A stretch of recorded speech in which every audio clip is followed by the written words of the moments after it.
So hello, welcome guys to my YouTube channel. I am Jyoti Gautam. तो आपके 11th class का history का जो थर्ड चैप्टर है, 3 महाद्वीपों में फैला हुआ जो साम्राज्य है उसके ऊपर आज हम डिस्कशन करेंगे। ठीक है, इसको आप 3 महाद्वीपों में नष्ट हुआ साम्राज्य भी कह सकते हैं। आपकी पुरानी वाली बुक में इसकी हेडिंग है। ठीक है, तो अगर मैं आपको इस चैप्टर का जो पूरी डिटेल है वो एक्सप्लेन ही नहीं समझाऊंगी। आई होप ये वीडियो आपको यूज़फुल लगेगा। चलिए देखते हैं रोम साम्राज्य। ठीक है, तो रोम साम्राज्य जो आज का अधिकांश यूरोप, पश्चिमी एशिया और उत्तरी अफ्रीका का हिस्सा शामिल है। क्या है? जो रोम साम्राज्य है उसमें क्या है, जो आज प्रेजेंट का क्या है उसमें यूरोप, पश्चिमी एशिया और उत्तरी अफ्रीका क्या है उसमें शामिल है। अगर आप कहें कि मतलब कि रोम साम्राज्य जो है उसमें मतलब कौन कौन से जो शामिल है वो क्या है, उसमें आपके यूरोप, पश्चिमी एशिया और उत्तरी अफ्रीका का जो हिस्सा है वो शामिल है। ठीक है, आगे देखते हैं। रोम साम्राज्य का 3 महाद्वीपों में फैलाव के इस चैप्टर का अगर नाम है 3 महाद्वीपों में फैला हुआ साम्राज्य, तो ये 3 महाद्वीपों में ही फैला होगा। जैसे आपने ऊपर देखा, ये आप मोस्ट इम्पोर्टेंट है, याद कर लीजिए। यूरोप, पश्चिमी एशिया और उत्तरी अफ्रीका क्या है, जो अगर हम देखें जो रोम साम्राज्य है, मतलब ये जो पूरा है ये पूरा क्या है, आपका एक रोम साम्राज्य है। ठीक है, तो इसमें कौन कौन से वो आते हैं, एक तरफ आपका यूरोप हो गया, ठीक है, यूरोप और पश्चिमी एशिया, ठीक है, और क्या है, उत्तरी अफ्रीका। ये क्या है, सारे इसमें सम्मिलित है। ठीक है, तो आगे देखते हैं रोम साम्राज्य की जानकारी का स्रोत क्या है। अगर रोम साम्राज्य है, पास्ट में था, तो ऑब्वियस सी बात है उसके हमें कुछ सबूत मिले होंगे। तो क्या ही जो ये लिखा है ना, स्रोत का मतलब होता है सोर्सेस। ठीक है, तो क्या ही सोर्सेस थे रोम साम्राज्य के, उसको मतलब कैसे देखा, तो हम देखते हैं। पहला है आपका वृक्ष वृत्तांत, मतलब कि वर्ष वृत्तांत का मतलब होता है जो एक मतलब काफ़ी टाइम से आप 2023 में भी लिखी, 24 में भी, 25 में भी, उसमें हर बार मतलब कुछ ना कुछ उसमें वर्षांत लिखा हुआ है। कुछ आपके पत्र भी हो गए कि आप पत्रों के थ्रू भी क्या है लिख सकते, जो पत्र थे उस टाइम जो आते जाते थे वो भी हो गए। और क्या है, आपकी व्याख्याएं हो गई। ठीक है, कि क्या क्या व्याख्याएं हैं, देह हो गए, कानून हो गए, प्रलेख या दस्तावेज। ठीक है, प्रलेख या दस्तावेज में आपका प्रेस पर लिखा गया, मतलब कि जो प्रेस होता था उस पर लिखा गया। भौतिक संरचना में क्या होगा, आपका स्थान, फिर सिक्के। भौतिक चीज़ें वो होती है, जैसे आपको पता ही होगा, जिन्हें हम नेचुरली टच कर सकते हैं, उस हिसाब, जैसे कोई बिल्डिंग्स हो गई, सिक्के हो गए। ठीक है, और वर्ष वृत्तांत देखिए। अब हम देखते हैं समसामयिक वर्ष के बोल, अलग अलग लिखे जाने वाले इतिहासों के ब्यौरे को वृत्तांत कहा जाता है। मतलब कि जैसे मैंने आपको बताया कि हर एक साल में कुछ ना कुछ चीज़ें होती हैं, उन चीज़ों को अलग अलग राइटर अपने अपने एक पॉइंट ऑफ व्यू से देखता है, तो उसी को क्या बोलते हैं, हम वृत्तांत के नाम से जानते हैं। ठीक है, पेरिस। ठीक है, पैपिरस एक सरकंडे जैसा पौधा होता है। अब जो ये होता है पैपिरस, ये क्या है, एक पौधे के टाइप होता है, इस तरीके से छोटा सा पौधा होता है, ज़्यादा बड़ा नहीं होता है। एक पौधे के टाइप होता है, ठीक है, पौधे के जैसा होता है जो नील नदी के किनारे पाया जाता है। अगर आपके एग्ज़ाम में MCQs रिगार्डिंग क्वेश्चन आ रहे हैं तो आपके में ये क्वेश्चन पूछ सकते हैं, जो पेपरवेरिस का सरकंडे का पौधा है वो किस नदी के किनारे पाया जाता है, ये इसका रोम साम्राज्य में क्या महत्व रहा। इस तरीके से आपसे 2 नंबर में भी क्वेश्चन पूछे जा सकते हैं, ठीक है। तो ये नील नदी के किनारे पाया जाता है। इस लेख से सामग्री तैयार की गई थी। इस क्या था, इस लेख से क्या थी, सामग्री तैयार की गई थी, किस चीज़ की, लेख के लिए। अब देखते हैं रोम साम्राज्य का आरंभ कैसे हुआ, ठीक है। रोम साम्राज्य 590 जो रोम साम्राज्य है वो 509, ओके। रोम साम्राज्य जो है वो 509 ईस्वी में था।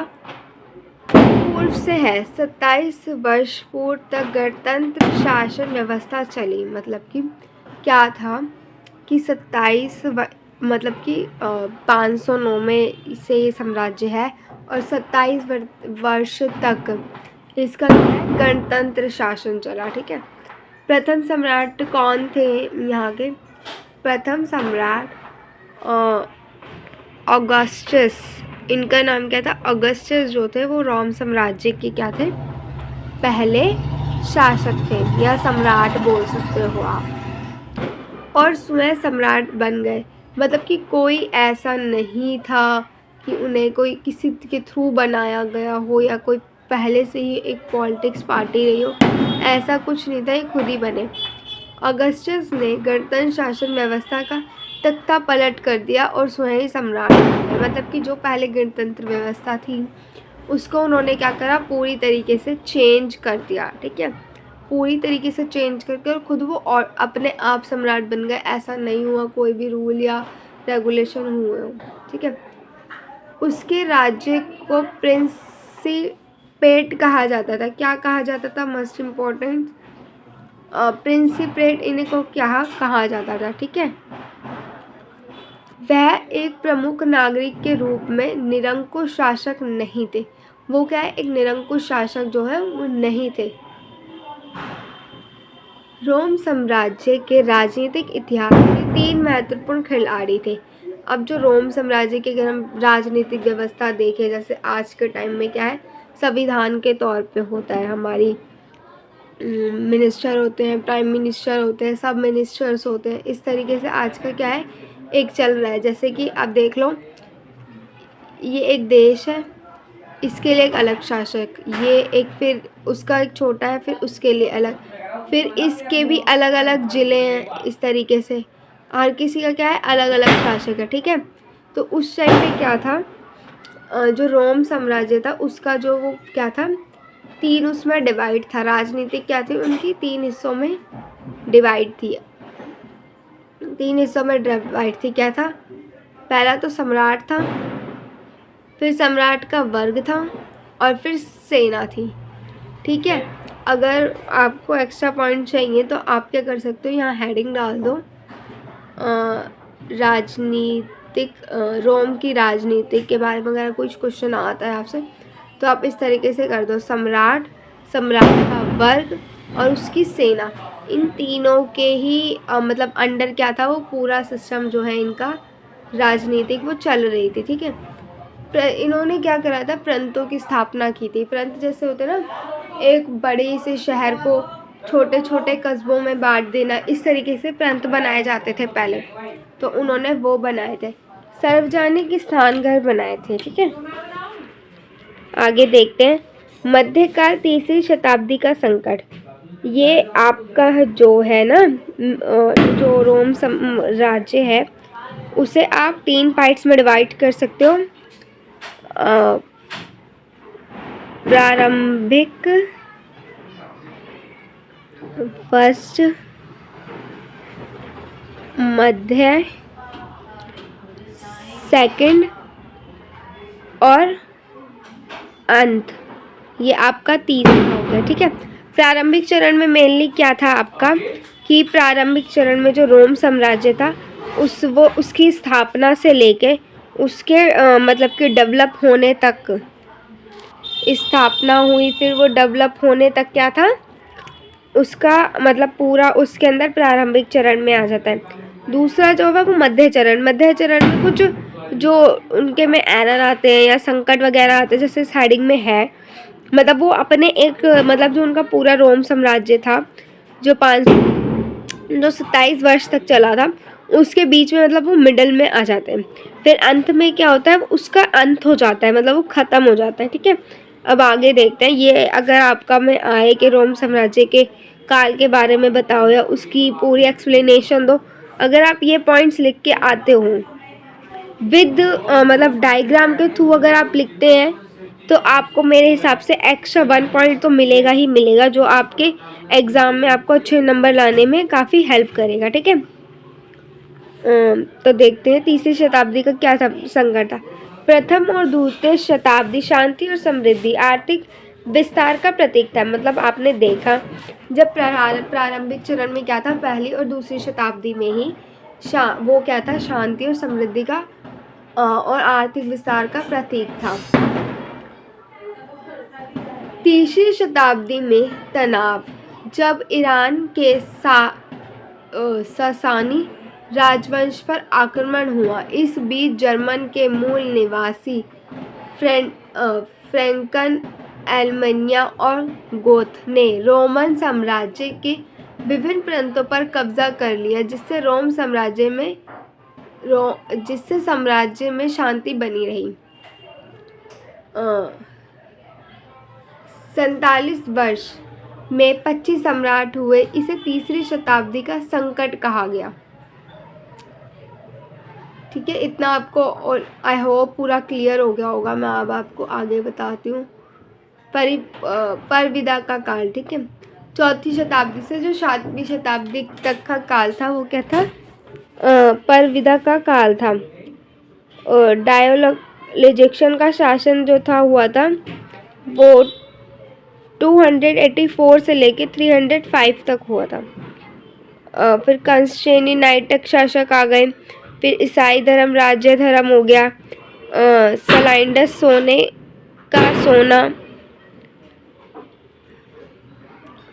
कस्टूनिया की राजधानी बना, फिर जो रोम की राजधानी थी वो कस्टूनिया बना। फिर व्यापार का विकास हुआ वहाँ पे, स्थल कला आई, जस्टीनिया का शासन रहा। अब देखते हैं रोम साम्राज्य में लिंग, मंदिर और सांस्कृतिक। ये अगर आप में पैसिफिक क्वेश्चन आ सकता है कि रोम साम्राज्य की संस्कृति के बारे में बताओ, या रोम साम्राज्य के मंदिरों के बारे में या लिंग के बारे में बताओ। अगर आपके में आ गया ना कि रोम साम्राज्य की सामाजिक स्थिति के बारे में बताओ, तो भी आप इन पॉइंट्स को उसमें क्या है ऐड ऑन कर सकते हैं। ठीक है, एकल परिवार का समाज में चलन था, जैसे आपने फर्स्ट चैप्टर में पढ़ा था कि मेसोपोटामिया में भी क्या था, एकल परिवार का ही चलन था। उसी तरीके से रोम साम्राज्य में भी क्या था, एकल परिवार का चलन था, जिसके अंदर क्या होता है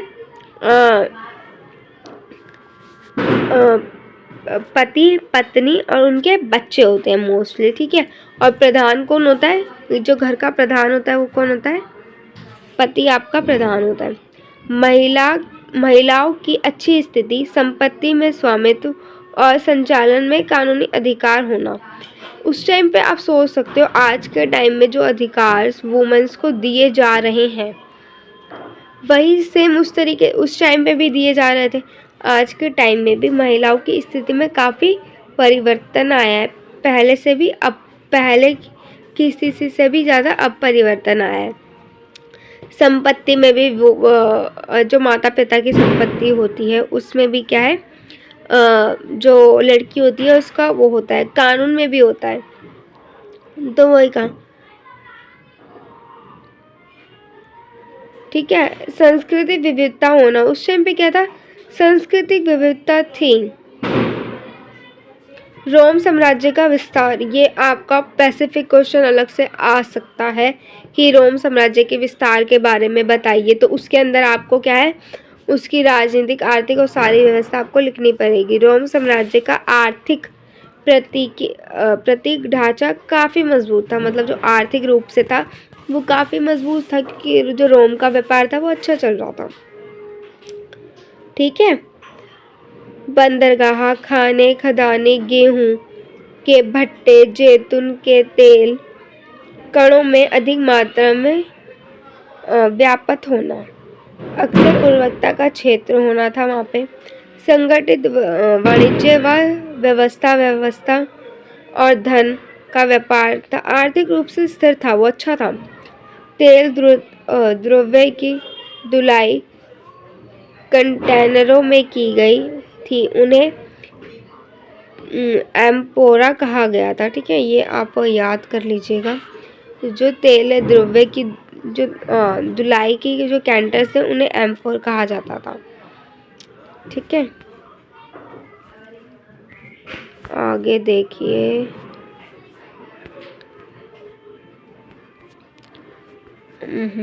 एक सेकंड।